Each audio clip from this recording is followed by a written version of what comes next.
About 5 years ago, my now estranged daughter, ED, cheated on her boyfriend, Brad, and got together with a guy, Ken. He quickly started isolating her from family and my husband and I from her kids. Brad had moved back to his home state devastated after the breakup. I discussed red flags her. I let her know we are here for her and concerned. Her and Ken suddenly took off and moved to another state. For 5 months, my husband and I worried about her and the kids as we had n//c at all with them. One day CPS showed up at our door with the oldest child. He was obviously injured from abuse that was reported by the school. We had no idea they had moved back to the area. We agreed to take them in. The next 20 months were traumatic, complicated, emotional, and difficult for everyone. Through it we re-established a relationship with the older child's dad, Dan. Daughter failed to comply with her plan and remained with Ken. Dan worked hard to get custody of his child and he gave ED scheduled weekly phone calls. She called oldest child 2x nothing since. We agreed to permanent custody of youngest. In the process, I put aside the hurt ED caused and agreed to scheduled weekly phone calls and supervised visits in person when schedules allowed. Legally, any or no contact is at my sole discretion. Ken was not allowed to interfere //attend. ED quit calling //scheduling visits after 3 months. I reset the call schedule to 1 month. No calls. 6 months later she calls and wanted me to drop everything for a visit the following day. I couldn't because I had to go back to work. Calls stopped again. She left Ken, has a new BF. I know nothing else about her life / whereabouts. She started calling again about a year ago and I let her know that if she was consistent with her monthly scheduled calls, we would move towards weekly calls again. She called 2 months in a row, skipped a couple months, then called 2 more months in a row. Last one happened to be night before child's birthday. She asked him what he wanted for his birthday. He said a call from her. The next day, as he blew out candles, he said, "My mom is gonna call now." He had the biggest smile on his face. Call never came.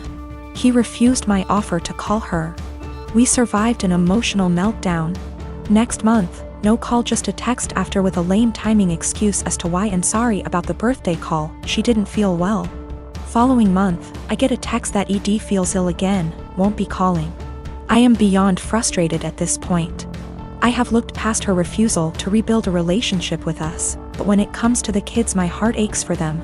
Hey race where I might be the I responded, parents do not get sick time. We all had COVID recently, including me, and I still took care of the children. If you do not have any time for him once a month, I don't want my time wasted with your excuses. Of course, calls stopped again. My daughter is 14. The divorce between me and her mom is still an open wound, but we try our best to make everything feel as normal as possible with the split. I remarried to my wife Isla. My daughter isn't mean, but she does not view her as a mom, which I am is okay. As long as she's respectful, which she is, they do plenty together, they go out, took an interest in cooking together, watching shows together, etc. I've told Isla to be patient with my daughter. If something is wrong, I'd expect her to come to me and I will talk with my daughter and make sure we resolve the issue. But as far as the harsh parts of parenting, that's up to me. So the other day, my daughter came to me saying she wanted to go to her mother's. I asked why she did because she looked upset. She said to ask my wife. I called her mom and she said she'd pick her up but hasn't heard any issues from my daughter. My daughter's birthday is coming up, we are doing a quince for her. She's very excited. So Isla went to my daughter, saying that she wanted to have a quince, just with us, meaning without her mother or her family.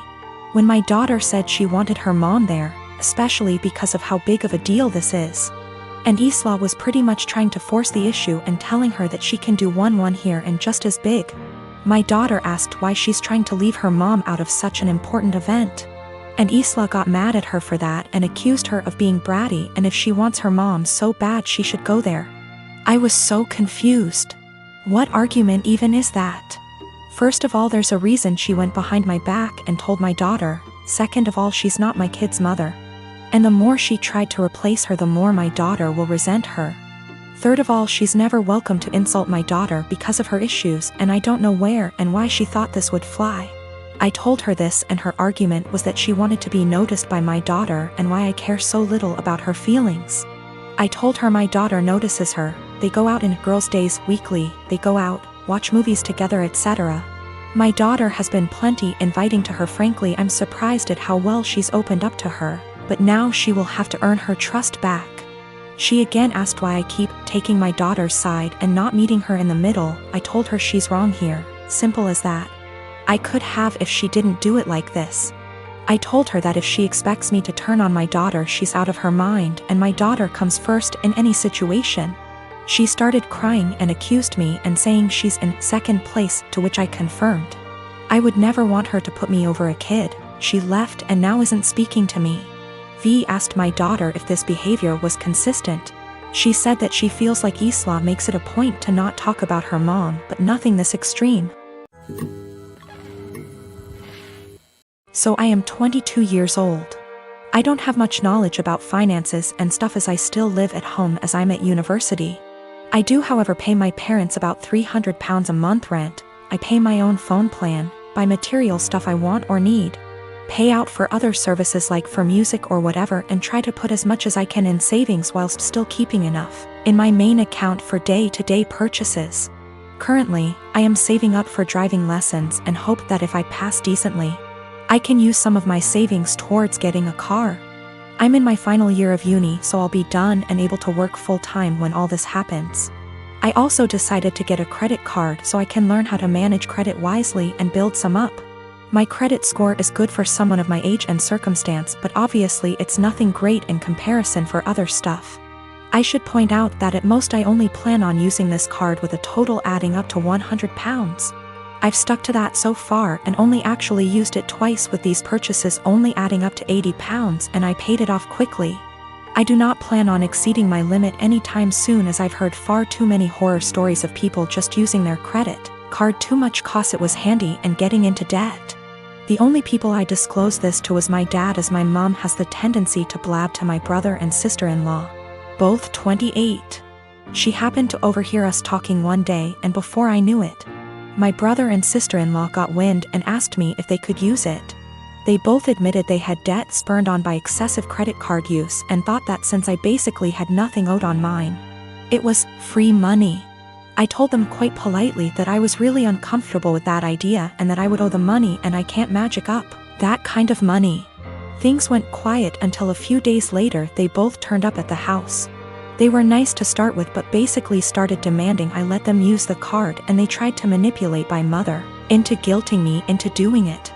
I got really angry, and when my brother said I owe it to them because they used to babysit me up until a couple of years ago, I laughed in their faces and walked out. When I came home, I learned they tried to manipulate my dad and he kicked them both out. My mother then tried and he told her to go too, and she is currently staying with my brother and Sil. The only person on my side is my dad, who tells me they're all trying to take me for a ride and they're trying to manipulate me cause I'm young and they think I'm vulnerable. My brother, sister-in-law and mom on the other hand think it isn't a big deal letting someone else use my card. It's really messing with my head, and I just want everyone to stop being in an argument. My sister and her husband have been struggling with infertility since they got married 12 years ago. They've tried absolutely everything, from medical to spiritual, but unfortunately, nothing works. Now that she's approaching late 30s, they're starting to look into adoption, but it's also been a slow going. Since their financial condition isn't exactly stable from multiple rounds of fertility treatments they went through, I can only imagine the struggle, and I sympathize with her. But the stress this situation is bringing her and her husband honestly puts a strain on our relationship. My husband and I lost our best friends, Mason and his wife, Kate, 2 weeks ago in a horrible car accident. They left behind their son Pete, who isn't even 2 yet. It was so sudden and so heart-wrenching. We're still grieving, which lowers out contact with a lot of people, including my sister and Bil. Our main concern right now is ourselves and Pete, whose custody has come to us because we're both his godparents, actively engaged in Pete's life since his birth. And because Mason and Kate have neither left a will nor have immediate living relatives who can take him in, we've decided to adopt Pete as soon as we can stomach the process. My husband and I never planned on having kids, and even if we did, this is absolutely not the way we want to go about it. The situation is far from ideal, but we're starting the adoption process yesterday, for Pete's safety if nothing else. We broke the news to our extended families and friends, letting them know that my husband and I won't be very available for a little longer because of this. I know my sister and brother-in-law will have something to say about this. I'm prepared for a few heated text messages or voicemails. However, I didn't expect them to turn up on our doorstep, crying about how unfair it is that we were given everything they wanted, and how we didn't deserve to be parents because we didn't go through what they had to. I've never seen my husband so angry before. He's usually very mild and gentle, but recent events have stretched our patience to the limits. We kicked them off of our porch, and I told my sister before she left that since our pain inconveniences her so much, I won't have her around me and my family at all anymore. I know she made a fuss about it, and now everyone has something to say to us. We turned off our phones, so we don't know which ones are cursing us and which one aren't. I know some did //r. My husband and I are both in pain and grieving, and we can't trust ourselves to be objective. For the sake of disclosure, my husband and I are both men. No, this is not a case of homophobia. My sister, for all her fault, was the first person to accept me for who I love.